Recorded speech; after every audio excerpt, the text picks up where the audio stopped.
cris de la terre.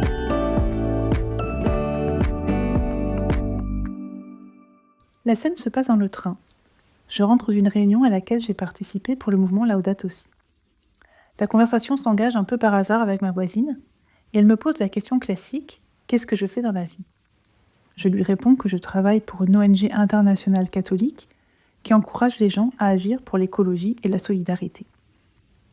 Comme souvent, cela suscite un échange riche et inattendu. Ma voisine est jeune. Après de brillantes études, elle a pris un virage pour s'engager dans des projets écologiques et solidaires. Sensibilisation, camps en pleine nature pour des personnes en réinsertion. Elle me parle de ce qu'elle voit et qui l'a poussée à agir. La société de consommation et ses réussites superficielles, les inégalités, le monde vu comme une simple ressource à exploiter. La crise écologique qui touche le climat, la biodiversité, l'eau, l'air.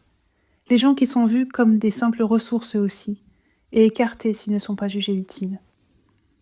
Elle ne le sait pas, mais tout ce qu'elle me dit rejoint l'analyse du pape François dans Laudato Si. Dans mon sac, j'ai le livre de l'encyclique, et je lui propose de le lire si ça l'intéresse. La discussion devient plus profonde. Nous parlons de la foi et de son lien avec le soin de la création. Elle n'est pas chrétienne, elle est de culture musulmane, mais ce sujet l'intéresse. Justement, avec mon compagnon qui est chrétien, je voudrais parler du lien entre nos religions et l'écologie. Tout cela nous mène au sens de la vie, de l'engagement, des choix. Est-ce que ça a un sens de renoncer à une réussite toute faite pour ce qui nous semble juste ? Comment la sobriété a-t-elle du sens dans un monde de surconsommation ? Comment être attentif aux plus vulnérables ? Comment rester en accord avec ce qui nous semble le plus important ? Quand le train arrive en gare, nous nous séparons en ayant partagé une part d'humanité. Ce genre de rencontre, j'en ai fait souvent à la faveur des trajets en train, mais aussi dans d'autres moments où l'attente rend les personnes disponibles. Je pense à ce militant qui se rendait à un rassemblement de la CGT et qui, enthousiasmé en découvrant le film La Lettre avec le pape François, s'était promis de le faire découvrir à ses collègues militants. À ce réfugié politique qui avait quitté l'Iran et milité lui aussi pour l'environnement. À ce médecin des Pays-Bas qui rentrait de vacances et qui m'expliquait son choix de ne pas prendre l'avion.